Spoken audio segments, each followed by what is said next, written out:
Top Metal Show.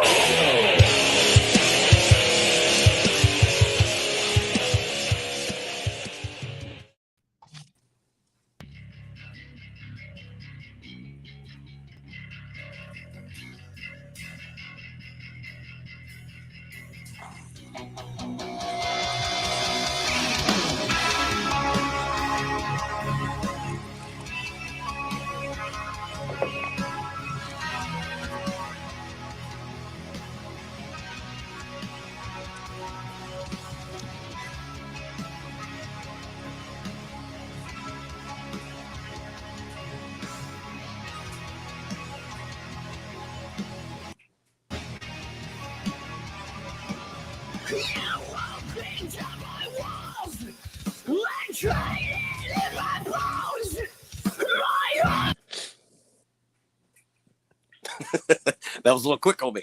Yeah. So, welcome to the show, Colin. So you're with the band The Issue, and you guys, I guess it's been out for a little bit, but it's kind of new for us. And but you have an EP out called Wasted Life. And I don't know if I said this already, but you are the drummer with the band. Yep. Welcome to the show. We want to do a little bit of talking about the EP and see what you got to throw at us. Right on. Well, yeah, thanks for having me, boys. Stoked to be a part of the show. Awesome. And glad to have you on with us. So tell us a little bit of history about the band. I know you're from Minneapolis, Minnesota, but give us a little bit of background history on the band and how y'all got together. Yeah, so actually, Clay and Kyle, the singer and bass player, started the band in, I want to say like 2015 or something like that, with a couple other local buddies of theirs. They're actually from central Minnesota, about 2 hours away from Minneapolis. So met them in 2017, and I tracked some drums for them, and then about a month later, they called me, and we've just kind of been running hard ever since. So we did have to replace our original lead guitarist, unfortunately. So we've got Colin Johnson, we call him CJ, along with us now, and he shreds. So that's been good. Yes, he definitely does. And yeah, he's a good. So, oh yeah.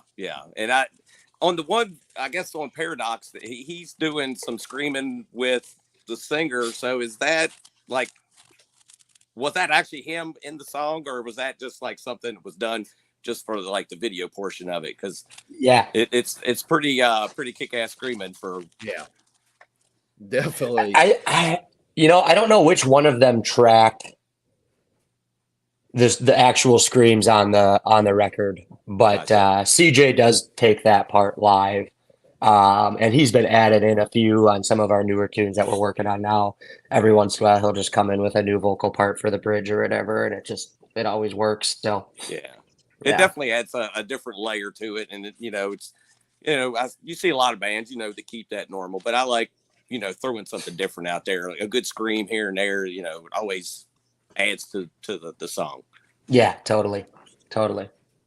Now I know me and you talk back and forth a little bit, and you want to tell everybody on here some of your influences, because we're hearing, stuff like you said, Alice in Chains, Soundgarden. Yeah. I had also heard some Puddle of Mud. That's what me and String were talking about. And that's all stuff, I mean, that we've kind of grown up with, that early 2000s rock, kind of late 90s grunge, whatever. But a lot of, like you said, Alice in Chains, Soundgarden, Puddle of Mud I listened to a lot when I was growing up. So it's been really fun to kind of bring that all, and put our own twist on it. Now, how did you discover these bands? Because we know you're a good bit younger than we are. We remember when this stuff come out. I guess it's the radio. I've always listened to the rock station. As like a third grader, I was listening to like little Bow Wow hip hop stuff. But for the most part, like I've always just been a rock guy, and you just kind of dive into it as you grow, right? Yeah. Amen.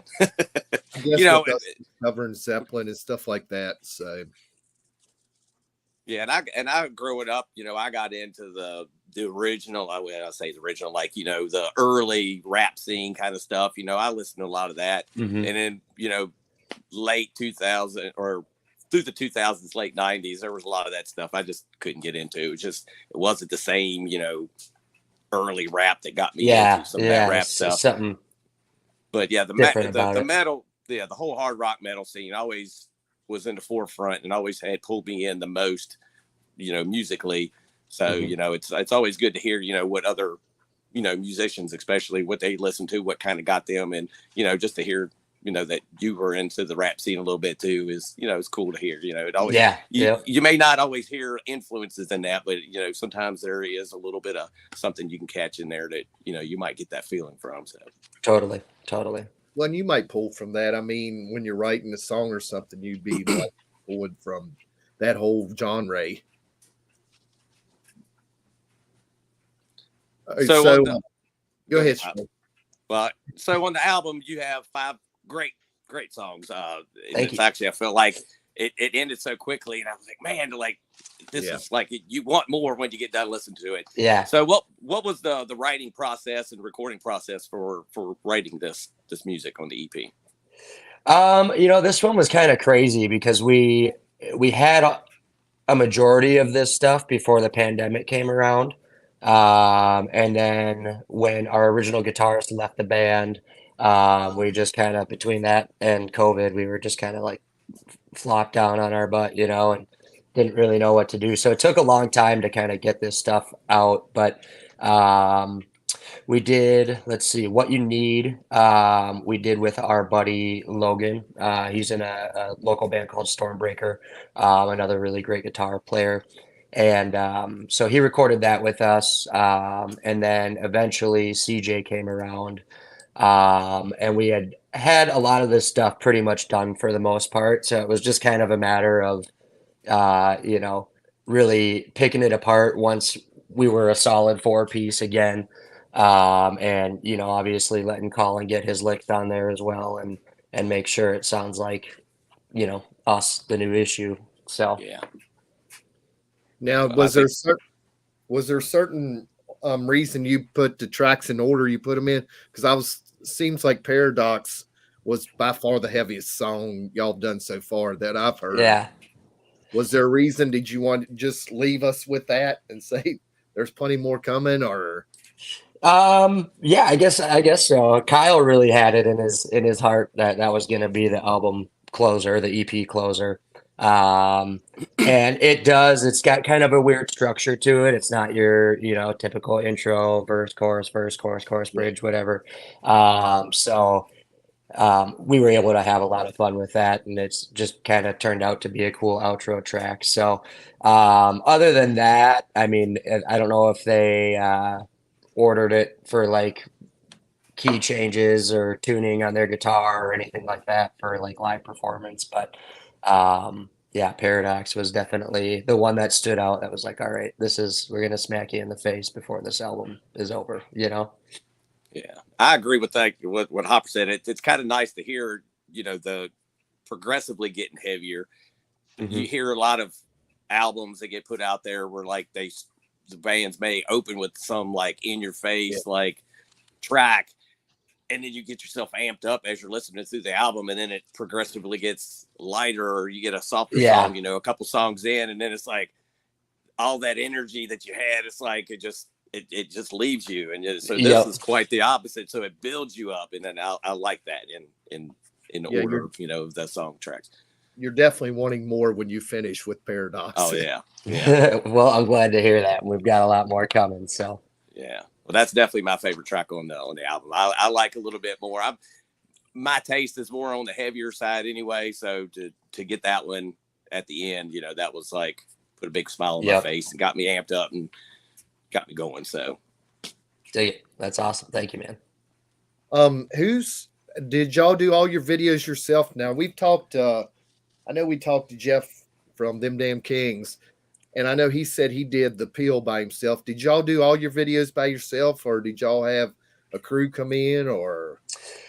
So we've been very blessed to have a friend in Essential Sessions Studios.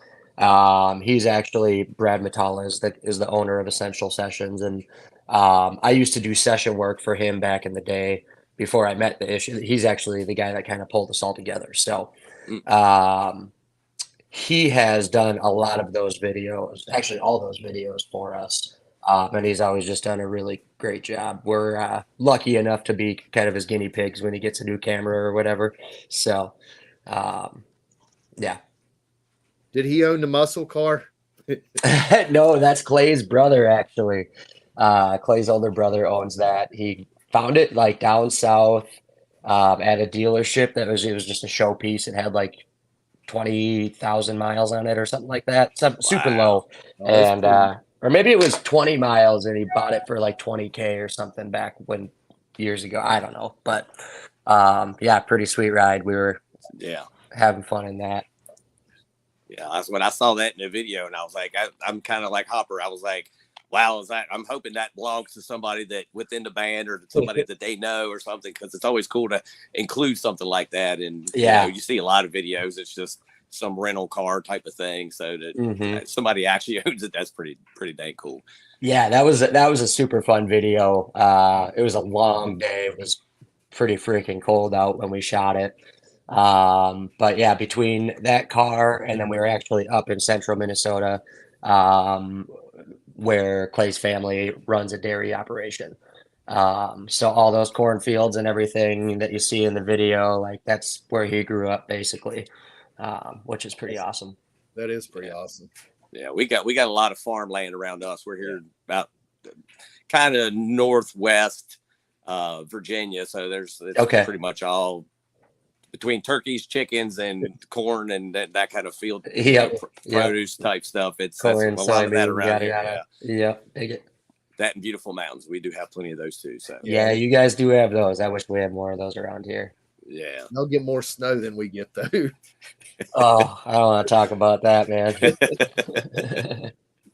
So you have a live video out of the tracks on the EP. You have one live video, and then you have 3 actual videos. The live video, it looked like y'all had a pretty solid crowd there. Was that just an impromptu type of thing? I mean, is this something y'all had like built up, and got a good crowd there and let everybody know for this video or for for the whole show or whatever? Yeah, we really lucked out for that one. We played the Sock Center Street Dance as kind of Kyle and Clay's hometown. And so like that street dance is huge. And I think we had like 3,000 people there. Wow. But they would have been there no matter who was playing. It's just that big of a street dance. So we did kind of take advantage of that a little bit, but that was a lot of fun getting the crowd amped up and ready to shoot with us. And, oh yeah. I felt like an idiot. We tried to play it to a click to keep it with the song, and I set it 5 BPMs too fast. So, so Brad was able to fix it and make it work a little better, and that was good. But I won't be making that mistake again. Well, if it all makes it part of the show, I guess. It's something bound to happen, so you got to go with it and. A lot of times I'm sure you guys realize that, oh crap, but you just roll with it and make it work. Yeah, so. It's easy enough. And if it's operator error, you can't really get mad at anyone but yourself. Yeah. So, yeah. You just got to laugh that kind of stuff off. Exactly. It's all, just keep moving. Yep. So on the video that you don't have a video other than like the audio track for the song is that something you guys are planning on doing something down the road, or are you just going to worry about doing it?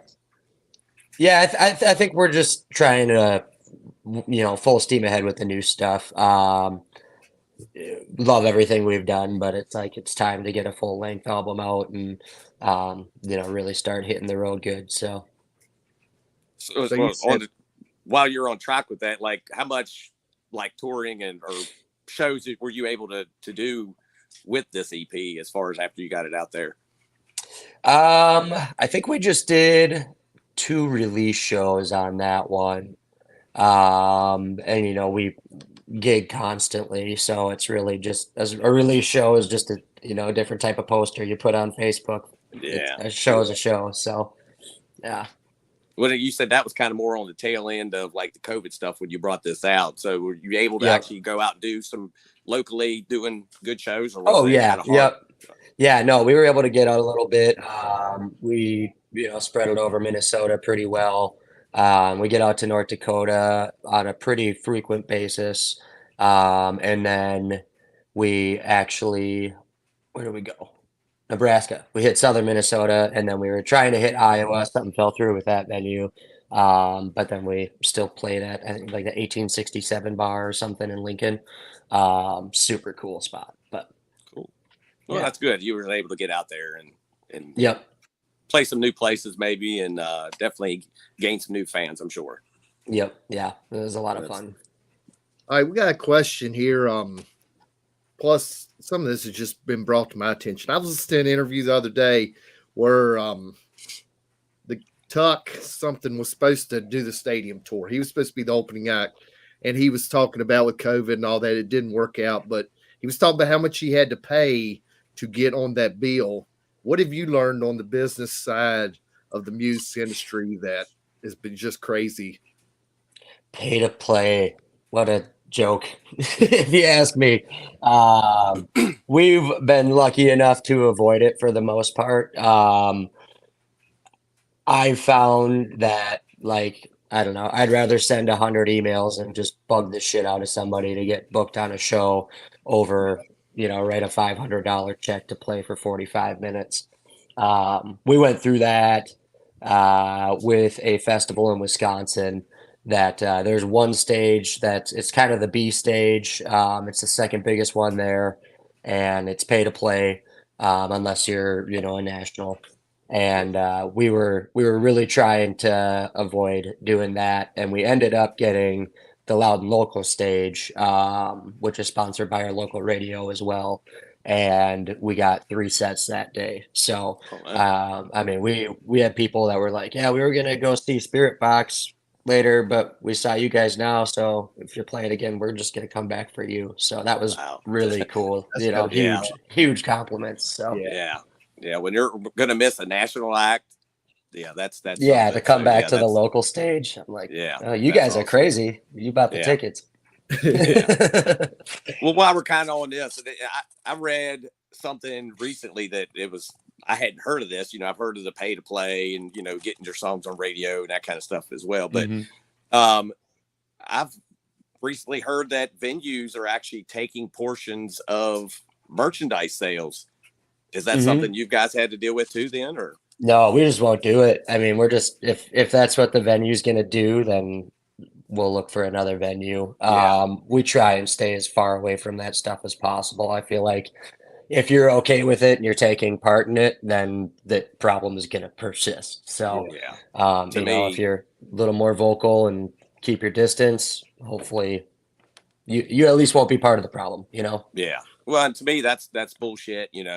That's how you guys are really making your money. Your CD sales, your shirt sales, especially, local bands and stuff like that. They don't get, the big promotion like these national touring acts do. So, it's one thing if they have to pay, but, for a local act, and then I guess, I don't know how this has come into effect with you guys too, that a lot of these national acts make the opening acts charge for their merchandise, if they're selling a shirt for $30, you guys have to do that too. I don't know if y'all have had that effect. I've heard of that in the past. I don't know if that's still, as much of a common thing as it used to be, but, and that makes it even harder if somebody's only got, $30 or $40 to spend, and they really want your shirt, but they want a shirt from the national act. It's kind of harder for them to, it's like, which one do I get? I really want this one, but, I really want to support the local bands too. So it makes it hard. Yeah, it's really tough. I've never really enjoyed that aspect of the industry. It's kind of a necessary evil, but it's pretty weird. Like when I was a kid, I used to think like, oh yeah, you get to go and you don't have to do anything but play music and blah, blah, blah. And now it's like, no, you got to track your merch. You got to track your cost. You got to pay attention to what's in the gas tank, yada, yada, and how to keep that full. And it's a real grind. Yeah. And plus you got to eat. Yeah, that too. Can't forget that too. Yep. So yeah, I'm sure that the struggle is pretty bad at times. Especially traveling across the country you're not familiar with, and it's it. I'm really surprised a lot of these local up and right upcoming bands can even survive, and is with some of the bullshit that the music industry and these venues are trying to do to them. Yeah, it's crazy. I mean, we've been lucky enough, throughout our career, we're not scared to play a cover show. We've got the set list, we know enough songs, and doing stuff like that, you kind of got to swallow your pride and play the fucking Bryan Adams song. But if you plan and stuff, it's a lot easier. There's just so much that goes into it. Yeah, we learned a lot of that behind the scenes stuff with Dwight Dallas of LA Maybe. I know he was talking about, just to go to it's so much money to go to the UK and do the cruise, and how you gotta do cover tunes and stuff like that, to make ends meet. Mm-hmm. Yeah, you gotta do what you gotta do. We found that like it's a lot more fun when you can kind of put enough of your own twist on there too, to like keep it interesting for yourself, but also make sure that you're staying true enough to the original that, Joe Blow walking in the bar is going to know exactly what song you're playing. Yeah. And I'm sure there's a lot of bands that don't want to, lower, I don't want to say lower themselves, but, put themselves in a position where it's easier for them to get more gigs. But, they're headstrong where we're not going to do that kind of thing. And, they're probably struggling a lot harder, because of that, so like you said, you got to do what you got to do. So. More power to you if you want to, keep to your originals. But I like being able to produce a record on my own and not have to take any money out of my back pocket. So. Amen. So we'll get back into the EP again. So go ahead, Hop. You go ahead. Well, yeah, we thought the production. I think everything on the EP is good. The sound's great, production's great. Is this going to be production on the new album? Because you said you've already started working on future songs. A lot is yet to be seen as far as this new record goes. We actually we just signed up with a management company out of Kentucky, working with John, former bass player from Blackstone Cherry. So we're pretty stoked for that. We're actually going down to Kentucky in January to work with him. So I think we've got like 6 or 7 demos like laid out solid right now. And the goal is to, by the end of that week, I don't know if he is going to want us to have 20 songs ready or 50 or just enough for an album. So he called it musical boot camp. So, or songwriting boot camp. So that'll be a lot of fun. But I don't know as far as tracking, like if he's going to want to do that with us himself, or if we're going to keep rolling with the same people we've worked with up here, or what that deal is yet. That'll be interesting as time goes on. Well, I'm sure if it's anything like what we've heard already, I'm sure it'll go smooth. For the most part. Yeah. I appreciate and that. The quality will be awesome. So yeah. Well, thank you. As far like on the lyrical side of the EP, it seems like there's a lot of like relationship type of lyrics within the songs. Is that something that one of the band members had an issue or a relationship problem or something that kind of related within these songs? There's a little bit of that. And even like if it's not like a current bit of drama happening in someone's life, it pulls from, a time in the past when things maybe weren't so bright or whatever. And I think that will be another interesting thing too, as we go forward with this is like, how can we change it up? I told Clay, I was like, we need a drinking song. Like we need a song where we can sell cases of beer at a time in 5 minutes, and we can jam and we can have a good time with it, so hopefully we can kind of start to diversify that a little bit, obviously without changing too much of the sound, but I don't think you'd have to change the sound. You have a pretty wide variety, so I think you could put a drinking song in there. Well, and then Yeah. also too, you want songs that are relatable. So if you have Mhm. something, I mean, we all like to drink, so most of us do anyway. Yeah, But most of us. but yeah, I mean, but if somebody can pull something positive out of a song, and it turns their life around, Yeah. you get. I'm sure you guys have probably heard, people come up to you and say, "Hey, this song really means a lot to me." That it definitely pulls on the heartstrings and makes it all worth it in the end. So 100%. Yeah. Yep. I think that's one thing that Clay is really good at too, is even just in general in life, is like making things like visible to all or accessible to all, you know what I mean? yeah, So that it can mean something to him and it can mean something totally different to somebody who wants to quit their job or whatever. yeah. Well, like I said, it's definitely relatable. I picked up things out of the songs that meant something to me too. So I'm glad it's to hear always that. cool to hear something like that in Hell music, yeah. and we all get different things. Like you said, some people are more out front with their lyrics, and then there's other ones that kind of don't give you the full thing, but kind of leave it open for the interpreter to get what they need out of it. Mhm. It's great both ways. So very cool. Yeah, that's what it's all about.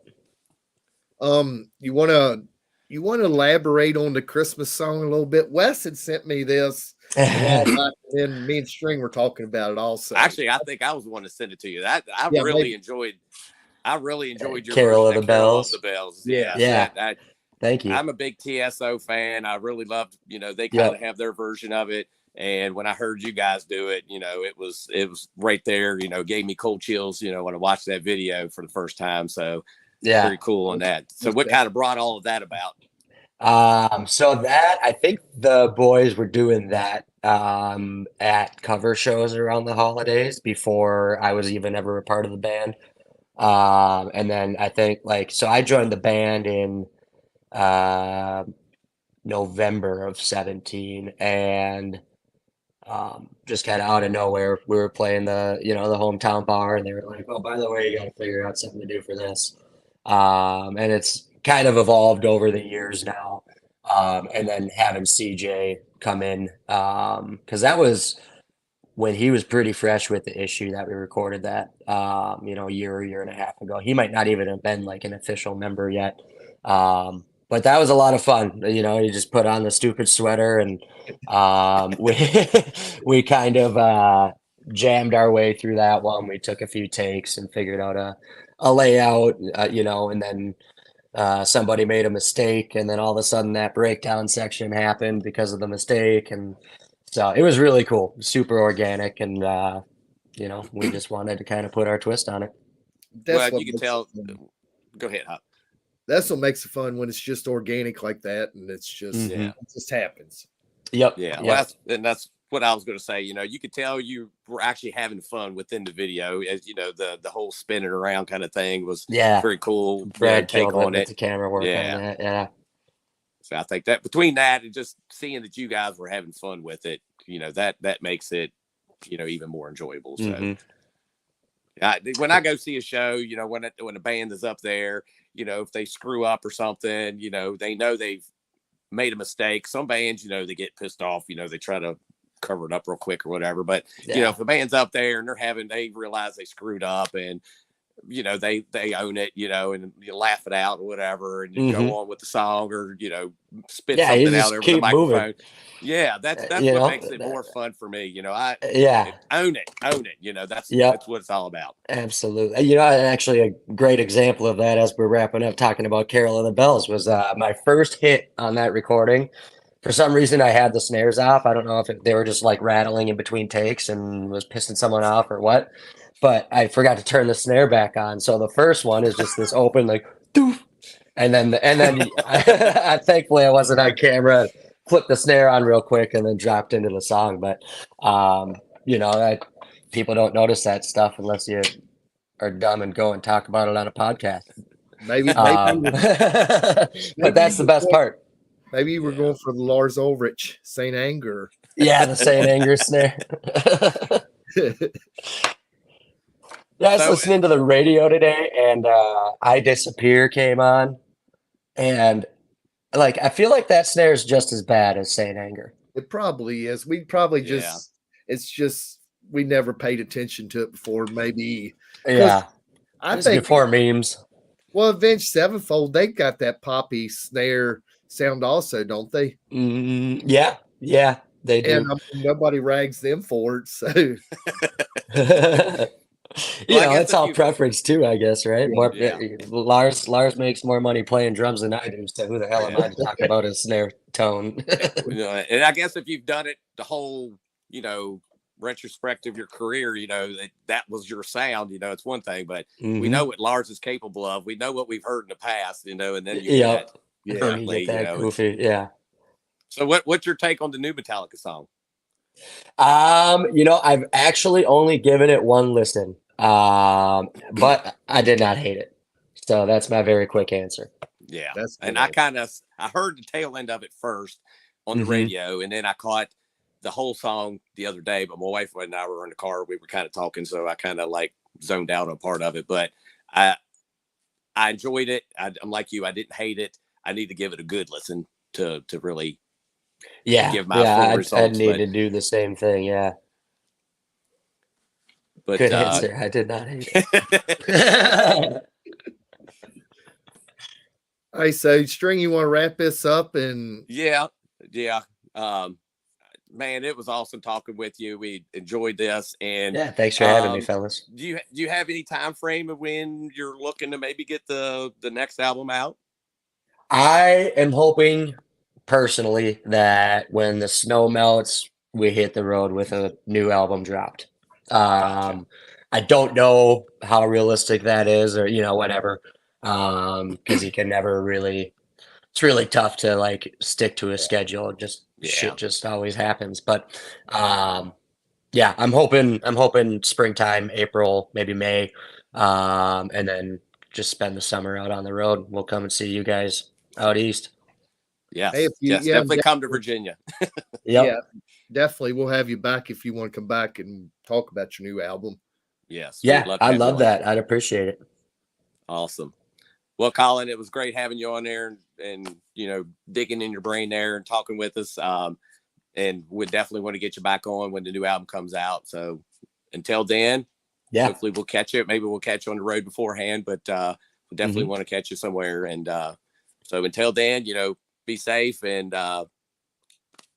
through the winter, because I know you guys' winter's probably a lot worse than ours. So, Yeah, but I ate shit last night on the ice, just right outside, 20 oh feet from man, here. yeah. All right. Well, stay warm and stay You do the cozy, same. and we'll catch you around hopefully sooner than later. All right, fellas. Thanks for having me on. All right. All right, Thank later you. on. See ya. Take it easy. Pop Metal Show.